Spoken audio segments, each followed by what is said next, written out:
आणि नवी मुंबई शहराची उभारणी करणाऱ्या सिडकोवरच राज्य सरकारनं तिसरी मुंबई उभी करण्याची जबाबदारी सोपवली आहे। नवी मुंबई आंतरराष्ट्रीय विमानतळ कार्यान्वित झाल्यानंतर नैना योजनेअंतर्गत एका नव्या शहराची उभारणी करण्यात येणार आहे।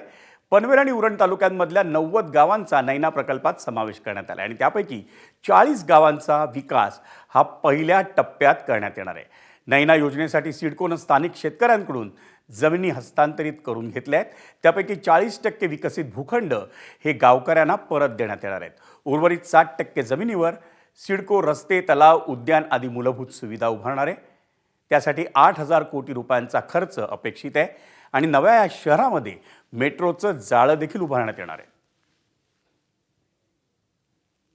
त्यांना म्हणजे Navi Mumbai airport influence notified area एक नवीन ग्रीनफील्ड शहर आपण या ठिकाणी विकसित करतो। ते जवळजवळ 225 स्क्वेअर किलोमीटर म्हणजे 22.5 हेक्टरवर आपण उभा करणार आहोत। पहिल्या टप्प्यामध्ये एक 4200 हेक्टरवर TPS 1 ते 12 आपण या ठिकाणी ऑलरेडी त्याचं काम पूर्ण केलेलं आहे आणि TPS 1 ते 12 मध्ये आपण 8,000 कोटीचे रोडचेही सुद्धा आपण या ठिकाणी वर्क ऑर्डर देण्यात आलेलं आहे। त्याचा आम्ही दर 15 दिवसांनी आणि याचा आढावा घेतो।